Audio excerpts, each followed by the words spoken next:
The name Perkins carved in stone. Below a Gothic tower, a boy navigates with a cane. A title, Perkins Presents: The Impact of Charge on Communication and Learning with Martha Majors. On a black background, the word charge is spelled out in large red letters. Charge syndrome is actually a recognizable pattern of birth defects, and it presents with a number of complex issues, specifically medical and physical. I would like to direct you to the Charge Foundation website and a recent webcast that Pam Ryan did in terms of an overview of Charge syndrome. The purpose of today's webcast is actually to explore the impact of medical and physical events on children in educational environments. Fade to black. A graphic of the Perkins logo swoops across the screen, revealing a chapter heading, Impact of Health Issues and Sensory Losses.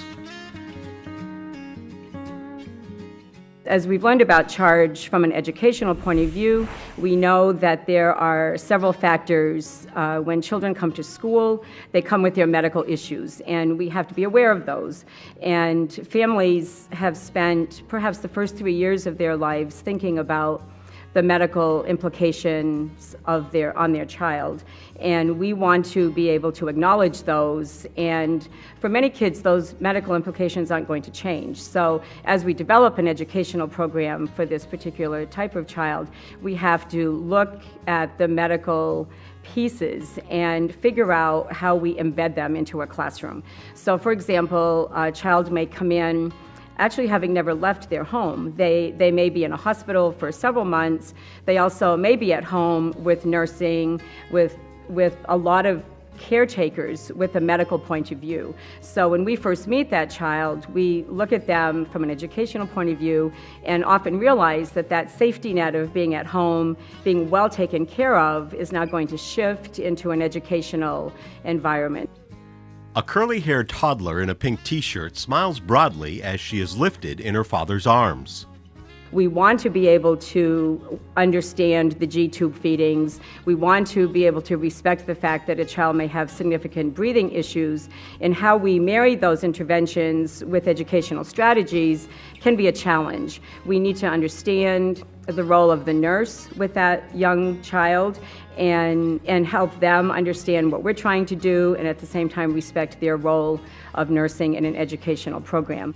When we think about the medical issues, there are day-to-day impacts of medical. We have, for example, met several children with charge who have really a dysregulation problem with sleep.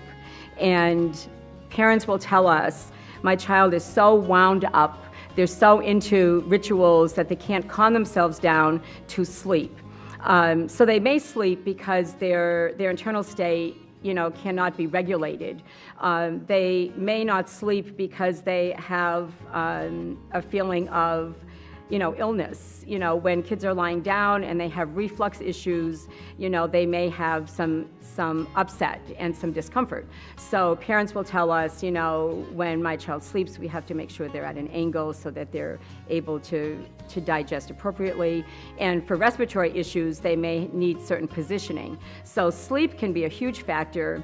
When we find out that a child comes to school and they've been up all night, well, that's a really good cue about how the day might go for that child. So although sleep can dramatically affect a family system, it can also affect learning as children come to school. In a classroom, a boy in a purple and gray rugby shirt sits at a desk. His elbow is on the desk, and he rests his head in his hand as his teacher encourages him to work on his math worksheet. Children with charge do have frequent illnesses. It impacts their day-to-day functioning pending how they're treated for those illnesses. So for example, a child with an ear infection will have medication for that ear infection. A child with headaches, once diagnosed, can also be treated. So as with typical children, there are many ways to help that child feel better.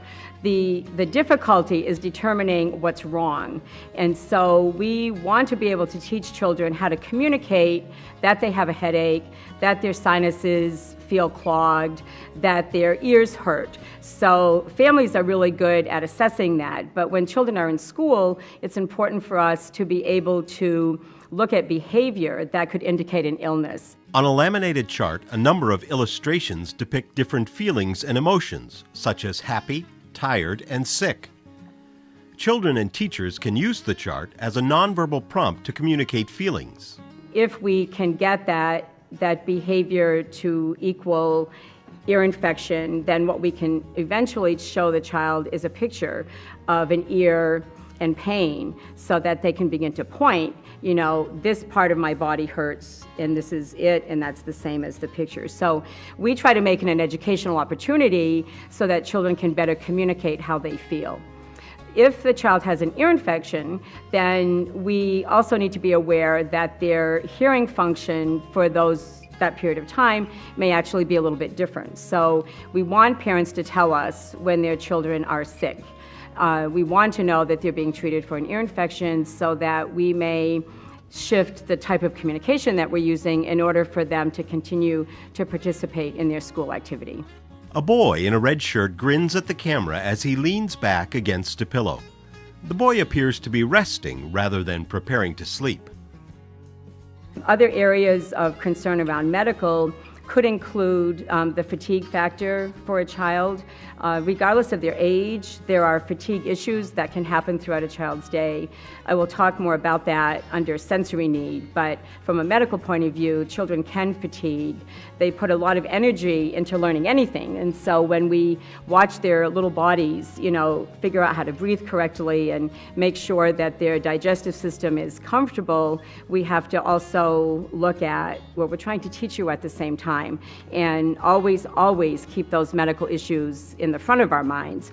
They're not hidden. They're very obvious, and parents really rely on the professionals to make sure that we understand why those things are important. In a photograph taken at a recent CHARGE conference, a couple holding an infant converse with two women. The women wear name badges that indicate they are professionals attending the CHARGE conference. Other areas of concern that typically develop as a result of the neurological insult to the brain are issues related to anxiety and obsessive compulsive disorder. Typically, we haven't seen those so much in younger children, but as children turn 5 and 6, we start to see, an inkling of a little ritual that happens, or we see a little obsession about, when a child's in school, making sure their paper is straight on their desk. And we look at it and we say, that's nice, the child's organized. As the child gets older, that organizational piece can sometimes take over. The need to have things in the same place, the need to have a light and the lampshade at the same height, or the need to turn a light on and off several times. So we believe that those behaviors actually come as a direct result of the neurological implications of CHARGE. In a video clip, a dark-haired boy moves from a desk to a large display with many labels containing words and symbols.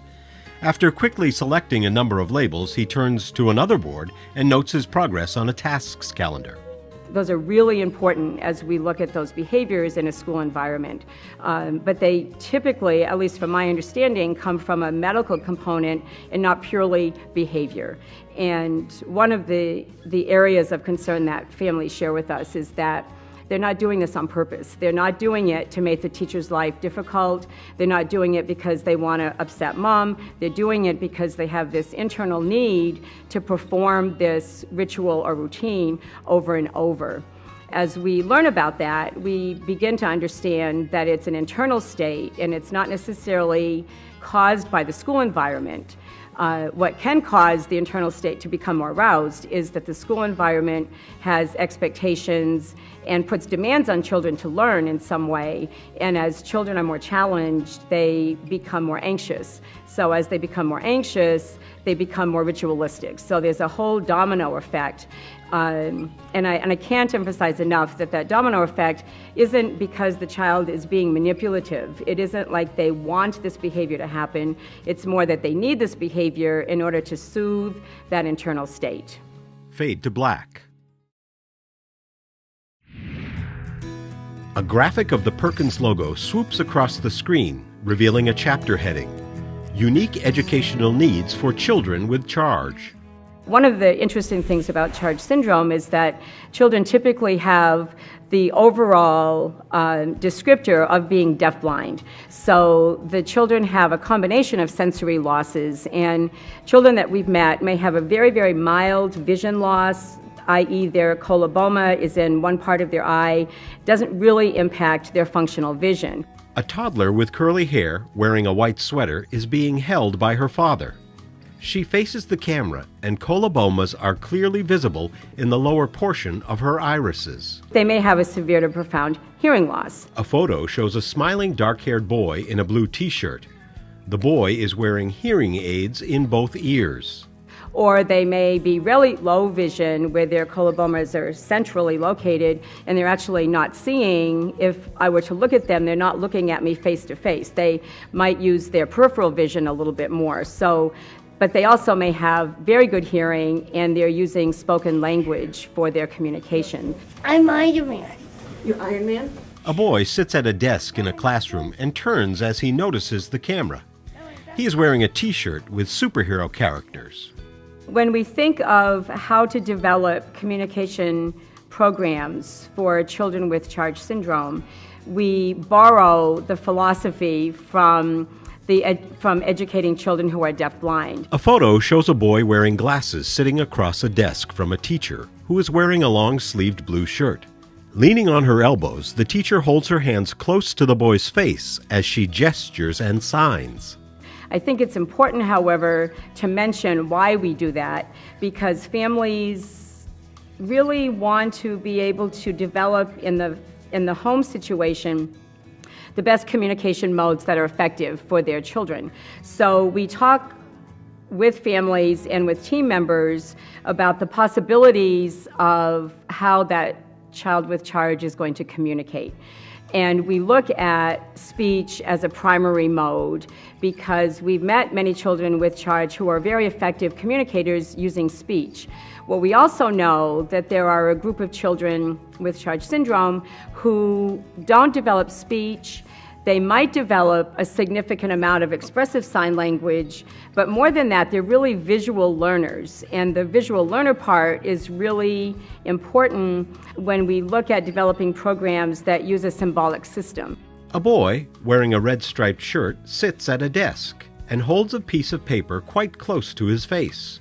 On the desk is a piece of paper with a large graphic of two red mittens with the word printed underneath. He has written the word mittens in pencil on the page as well. Parents are really excited when professionals talk to them about this opportunity of a total communication philosophy for their child, because typically they think typical children use speech and they might use gestures, and all of us use pictures. That's part of how we learn. We've taken those modes that include simple sign language, pictures, gestures, symbols, print, speech, and Braille, and we look at what components for a child with charge are going to work best. In a video clip, an adolescent boy with glasses and a teacher with short dark hair are in a kitchen preparing to cook a meal. Salad. Frosting. The teacher signs to the boy as they move to the refrigerator door, where a series of ingredients, including spaghetti and mushrooms, and tasks such as slicing tomatoes or setting the table, are represented symbolically. So there is a system called Mia Johnson Symbols. We have found that with these children, it's a very effective way for them to develop expressive communication. So that if I'm signing to a child and they want to tell me what they want, they may form their hands and try to make the sign for drink. But if I point to a picture of a symbol that shows drink, then it gives them some support in order to be able to either pull the sign out of their head or to be able to simply point to that picture. So with younger children, we always want to make sure that they have access to a visual system. we want to make sure that they can see the visual system. So we, of course, want to go back to the vision report and understand what is that child actually seeing. That's not so different than a typical deafblind child, but we've seen over time that young children with Charge syndrome often don't use their signs expressively immediately. And so to give them an option for communication, we give them other ways to communicate. In a classroom, a teacher stands near a desk where a young boy is seated. On the desk in front of the boy is a black slant board with a number of symbols, pictures, and words. The teacher and the boy are opening a binder which contains a page where those words and symbols can be placed to answer questions. We also have used Mia Johnson symbols with children who actually use speech. We have noticed that when children with Charge syndrome become more anxious, they're not able to speak as clearly in terms of their thought process. And so by giving them a set of pictures, it really grounds them. It sort of soothes their anxiety enough so that they can pull the words out, and we can say to them, you're a little bit upset, we're going to go and we're going to take a break, and we're going to show them exactly what we're going to do so that when they're anxious, if they can't process the sign language, they can be more grounded with pictures. And I think that's a really effective strategy that we use for these children in terms of their overall communication. Fade to black. A graphic of the Perkins logo swoops across the screen, revealing a chapter heading: Educational Priorities Expressed by Charge Parents. Parents are wonderfully eloquent about who their children with Charge are. They love them dearly. They have such a remarkable enthusiasm when they talk about their children. The interesting thing about these children is that they come with enormous personalities. In a video clip back in the kitchen, we see a dark-haired boy and a teacher preparing to put a pot on the stove. Suddenly, a classmate pops up in front of the camera to steal the stage. He holds a container of garlic powder up to the camera and gives the OK sign. They enter a room and they're there. They have this amazing face, and they have sometimes a funny little grin, and they have this look in their eye that makes them look like the most mischievous child you ever want to meet. And in fact, they are. They always want to play, they want to engage, they love to talk about their own topics. And sometimes their topics may not match our topics. When we think about the essence of what is important to include in a program for a child with Charge syndrome, the art of negotiation, which I think we all learn at some point, needs to be a critical part of their teaching. They often come to school with an idea that this is what I'm going to do today. And their idea may be a wonderful one, but it doesn't always match the timing in a school schedule. So if we can say to John, you brought your favorite characters to school today, at 10 o'clock, we'll be able to talk about them. But first, we need to participate in Morning Circle. We can do that negotiation in many ways. We can use a sign language model. We can show through their calendar system. First, we have morning meeting, and then we have academic subject math, and then you can play with your characters. In a video clip, a teacher stands near a desk where a young boy is working. She signs to him and points to the desk where a schedule lists both times and activities, which are also depicted symbolically. After the boy fills out a worksheet, we see him playing with some of the characters he brought to school. That's a simple negotiation. It's a visual, concrete association, because if we're going to negotiate, we want to make sure that this particular child understands the negotiation. They're pretty persistent in letting us know what they want, and negotiation can be really helpful to them as well as to the family system and to the school professionals, because we negotiate all day long with each other as adults. It's an art that all children should learn, but the reason it's a little bit different with these children is that they're very persistent in wanting to create their own agenda. A young boy with glasses, wearing a red shirt with large blue and white bands across the front, grins as he holds up two small Scooby-Doo figurines. Behind him, his teacher smiles broadly. So when families meet us for the first time, they tell us about these wonderful topics. You know, my child will play with Bert and Ernie for the longest time, but they play by themselves. You know, they don't have friends. They might want to have friends, but they don't know how to form a friendship. They also would like them to learn how to be social. A photo shows a girl with charge wearing glasses and a bright pink dress. She is being embraced by a friend, a young woman who also has charge.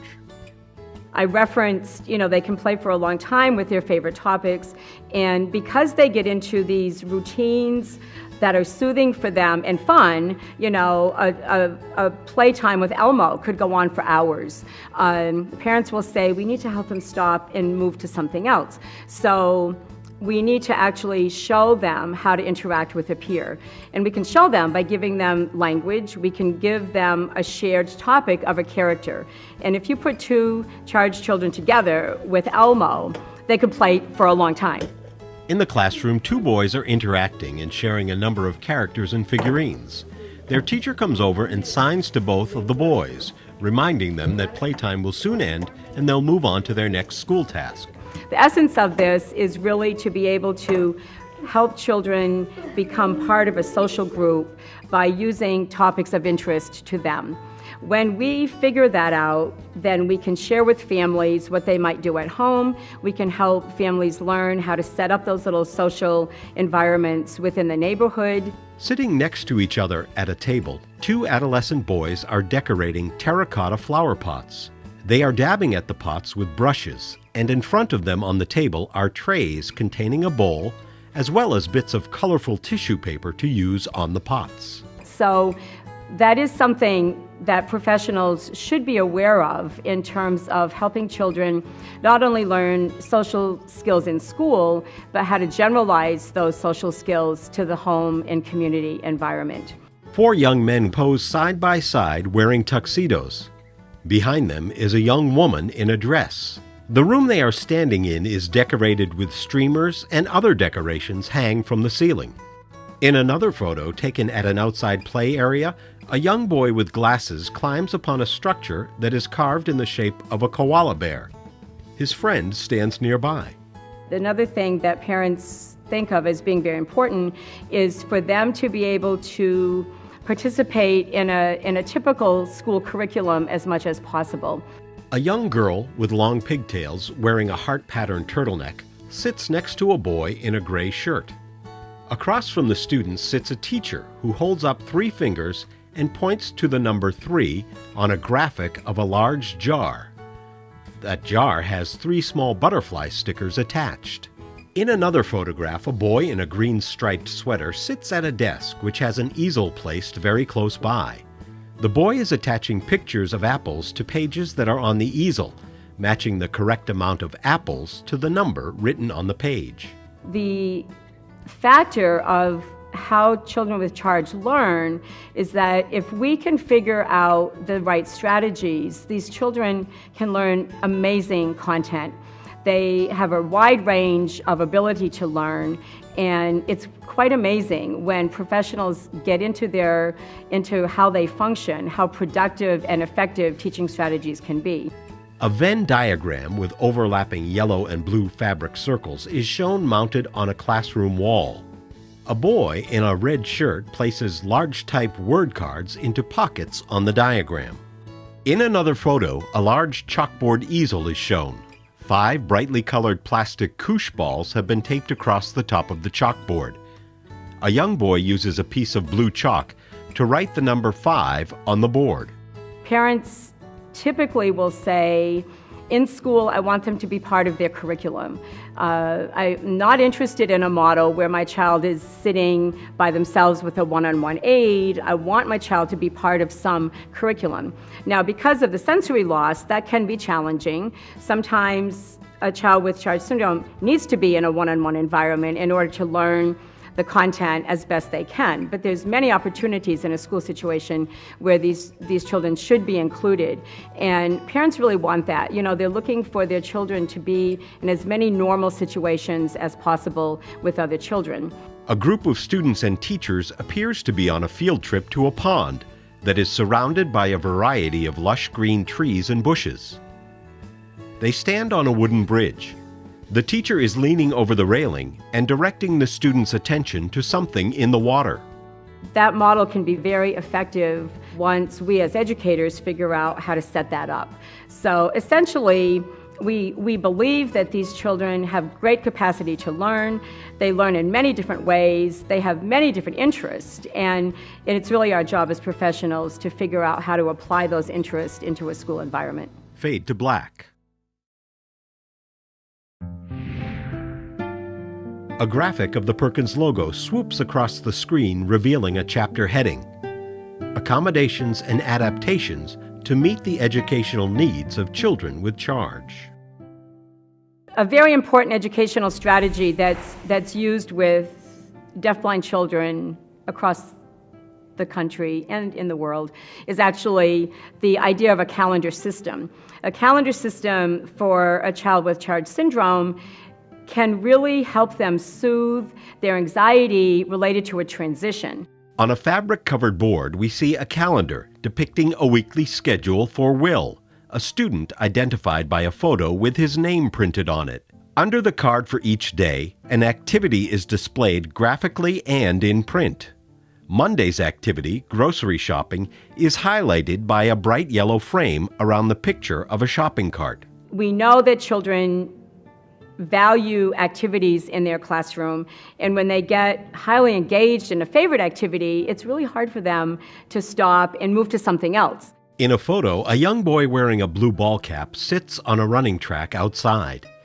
As a teacher crouches in front of him and shows him pictures and symbols depicting his next scheduled task, the boy looks away distractedly. So a wonderful way to communicate that with these particular children is to show them their calendar system. You know, now you're playing, and now it's time for math. And we can show them this information through a visual system. A computer keyboard with large letters on a yellow background is on a desk. Displayed on the monitor nearby is a page titled Slater's Afternoon. It displays large rectangular boxes noting times and activities planned for the afternoon. For example, at 1:30 the activity reads Story with Ellie. At 2, it is time to get ready for a party. Not only does a calendar system give them information about their whole day, it can be very powerful in a transition. Specifically, what we might do is take that object or picture from their calendar system and actually give it to them. So as they're moving from A to B, they have something in their hand that reminds them, yes, I'm moving, I'm going someplace else. In a video clip, a young boy sits at a desk with a binder open in front of him. He is pulling words and symbols off of a slant board and placing them in his schedule binder.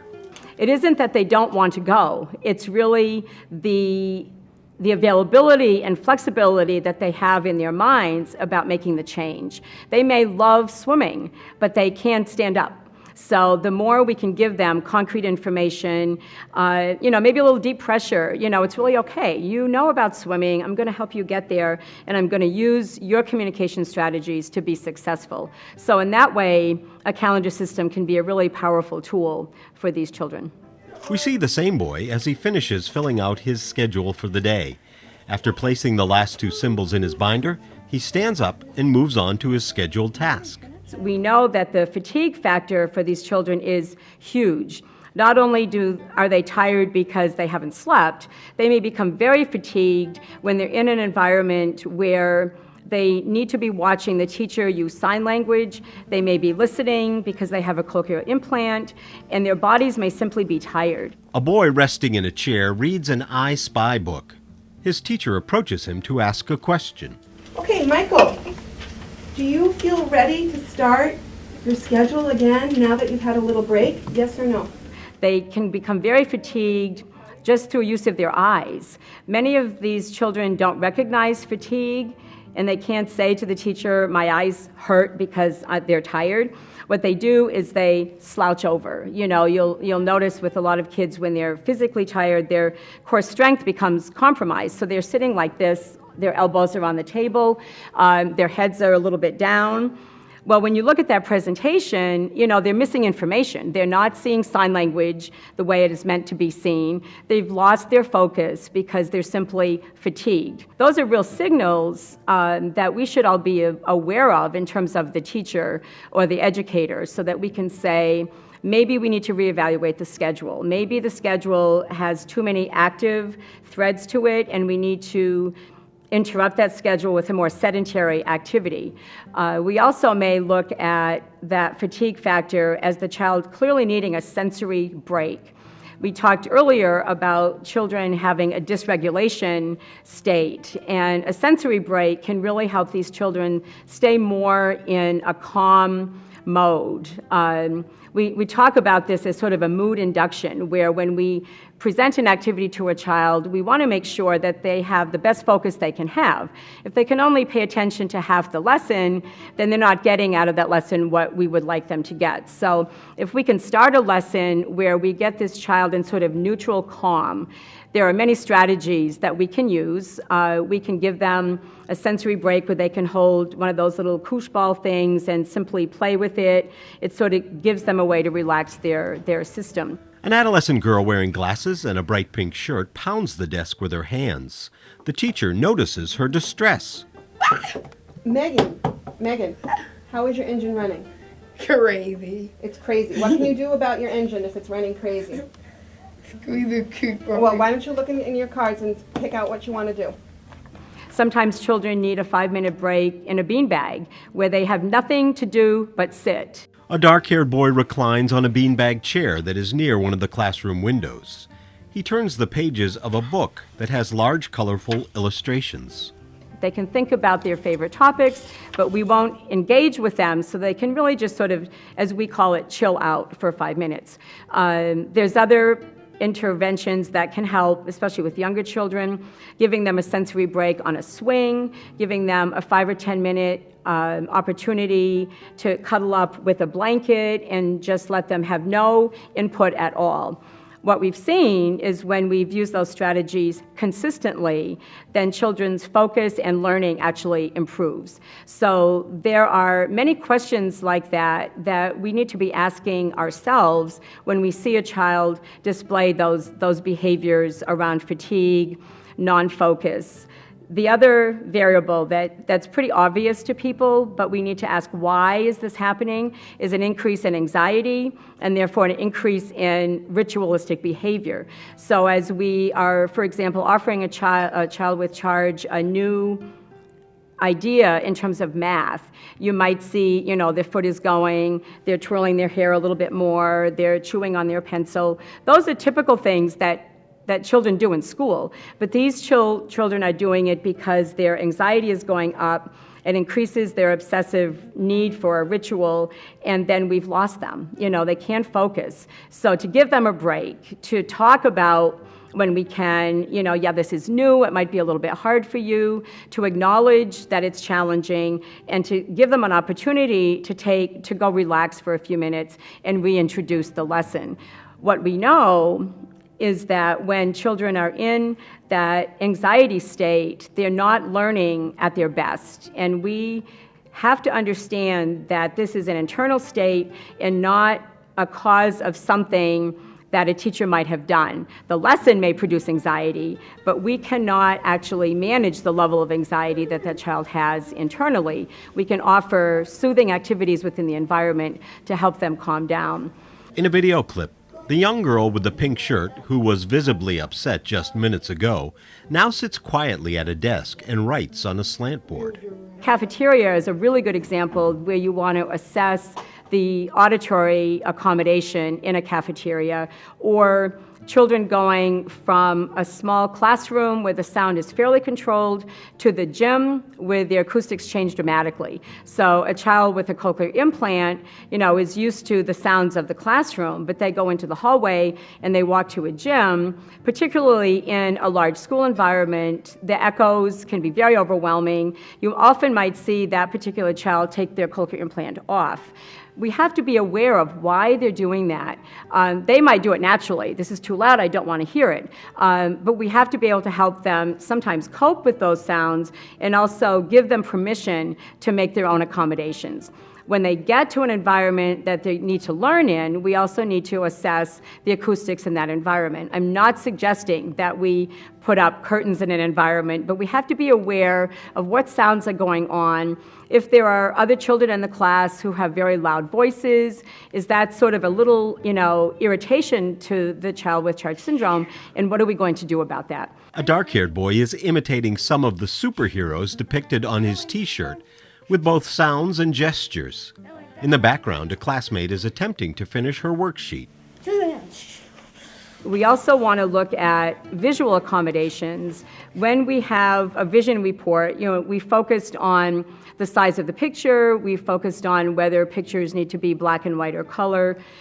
Typically, a low vision assessment will give very specific recommendations related to font and type of font. So if we have a report that says this child will benefit and actually need a font of 24, that needs to be everywhere. It's just not the classroom teacher that needs to provide that font. The math book needs to be larger print. The homework that goes home can't be simply Xeroxed off the child's workbook because they're not going to be able to see it. And in addition to the font, it's actually the width of the pencil. So sometimes we'll use a magic marker. When we send a worksheet home and the contrast with black and white is really subtle, the child can't see it. And they'll come back with the homework and it's not done. And mom will say, well, they couldn't see it. So, we don't want to put ourselves in a situation where we're not making those accommodations every day for that child. Now, does that take time? Absolutely. But is it necessary? Absolutely. A boy in a bright Hawaiian print shirt works at a desk. On a slant board in front of him is a worksheet about dimes. The questions are in large dark print. There are several examples of visual accommodations that we could look at, but those are sort of the basic functions of accommodations that we think educators should be aware of. They're really important. Without them, we can produce more anxiety, we can produce an outcome of learning that is not as high as that child can actually do. So if we provide them correct accommodations, then we will learn wonderful things. Two classmates share a desk. Both boys smile broadly at the camera as they work on their school assignments. Fade to black.